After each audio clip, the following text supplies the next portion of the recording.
this video, we are going to talk about geometric sequences. So we're going to figure out what that means here in just a second. So to get started, we have two sequences and we want to figure out what the difference between those sequences are. So if we look at the first one, 4, 6, 8, 10, we can pretty easily see that these numbers are getting bigger, right? Every single time the pattern we are adding 2, right, to get from one term to the next.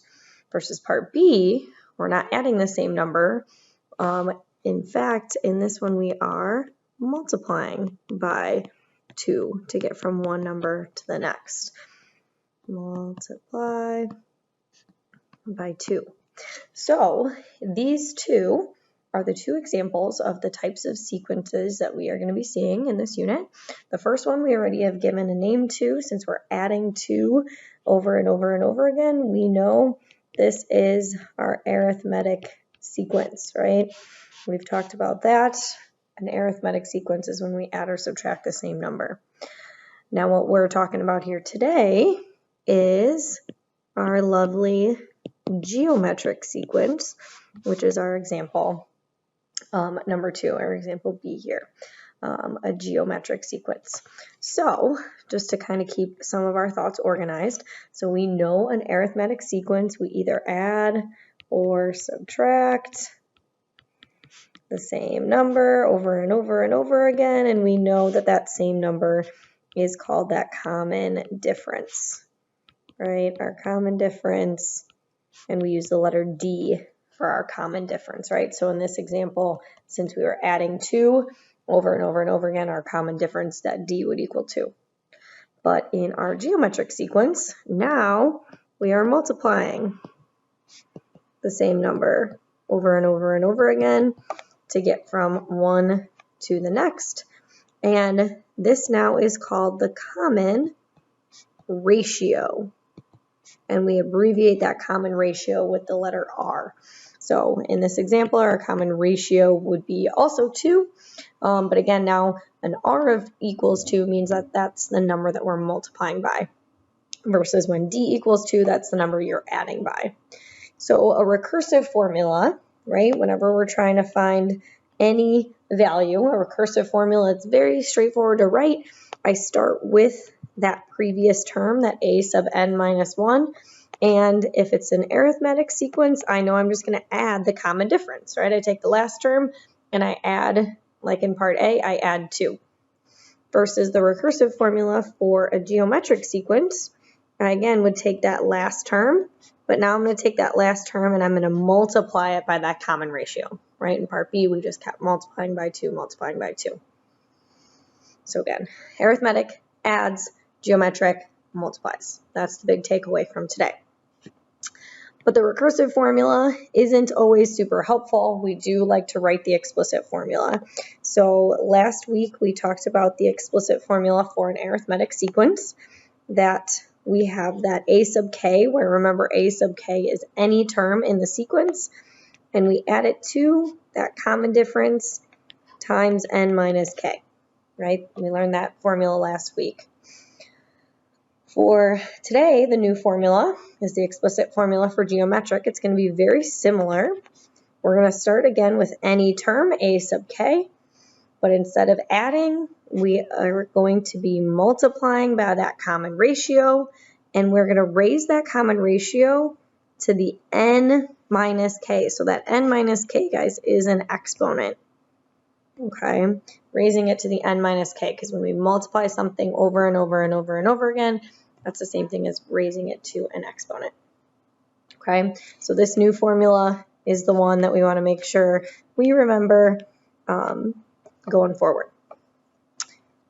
All right, so before we use those formulas, we're going to do a little bit of practice with just identifying arithmetic, geometric, or neither. That's going to be your first step in every single problem that you do. Is you should be looking at the sequence and figure out which form or which type of sequence it is, so that then you can figure out which formula to apply to that sequence. So in part A, 1, 5, 25, 125, again, you can kind of look at these numbers and you can tell that these numbers are getting bigger fairly quickly. So we're not adding the same amount. we are multiplying by the same amount every single time. So this is going to be a geometric sequence because the common ratio is 5, because we're multiplying by the same thing over and over. And a little shortcut in order to find that R value, if you're not able to just look at the numbers and know, or you can take any number and divide it by the number that comes right before it. If I take 125 and divide it by 25, I'm going to get 5. The same thing would work if I took 25 and divided it by 5. 25, and you divide it by the number that comes right before it, that obviously is going to equal 5 as well. So to find that common ratio, you can kind of always cheat and take two numbers and divide them to see if they end up with the same thing. For part B, 1, 2, 6, 24, again, looking for a pattern. I know I don't add the same number, and I can see that if I think about multiplying, 1 times 2 gets me 2, and then 1 times 3 gets me 6. 6 times 4 would get me to 24. So there is a pattern of multiplying, but this actually is not an example of arithmetic or geometric. It's neither, because I'm not multiplying the same number over and over and over again. So it doesn't mean it's not a sequence. It doesn't mean it doesn't have a pattern. It just means it's not a geometric sequence. Part C, again, we can see that we're not subtracting the same amount, but in this case, we do see that the numbers are getting smaller, and we are dividing by 3, right? 3 divided by 3 or 1 divided by 3. But anytime we talk a geometric sequence, we always want to find the number we're multiplying by. So dividing by 3 is the same thing as multiplying by 1/3. So again, this is a geometric sequence. And my R value would be 1/3. Again, using that trick that we talked about above, if I take any term, let's say I'm taking 1/3, and I divide it by the term that comes before it, well, 1/3 divided by 1, I'm just going to get 1/3, right? So you can kind of get that common ratio easily that way. And last but not least, part D, again, the numbers are getting smaller, but this time we can see that we are subtracting 2 every single time.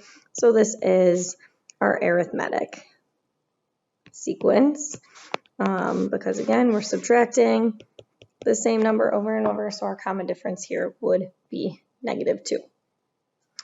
Okay, so we're just going to do 2 quick examples using our explicit formulas.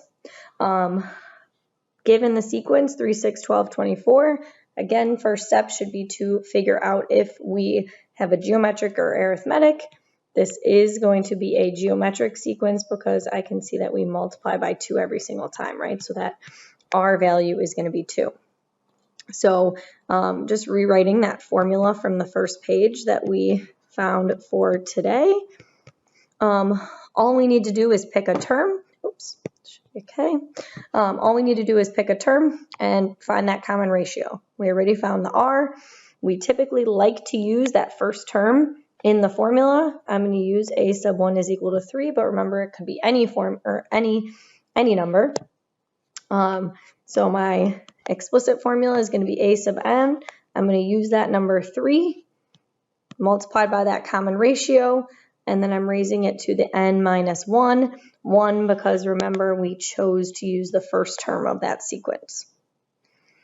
So in order to find the 10th term of the sequence, we're finding a sub 10.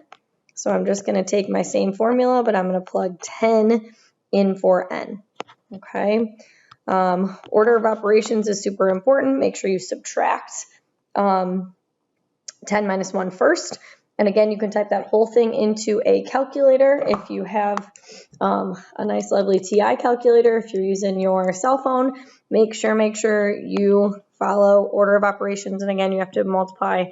You have to do the exponent before you do your multiplication. So you're doing 2 to the 9th first, and then you can multiply it by 3. So we should get our 10th term be 1,536.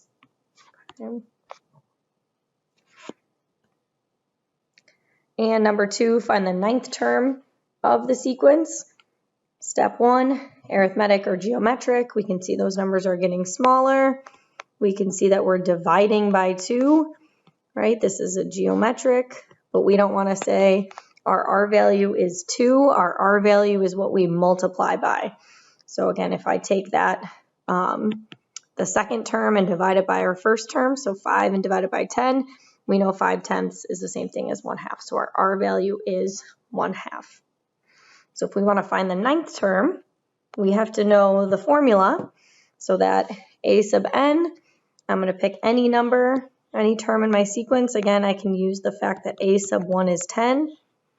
So I would have 10 times my R value raised to that n minus 1. And in the problem, because we want to find the 9th term, we're going to take 1/2 and raise it to that 9 minus 1. Okay. So we're actually raising 1/2 to the 8th. Again, in your calculator, make sure you are typing in 1/2 to the 8th power first. And this is going to get us a really goofy number, but that's okay.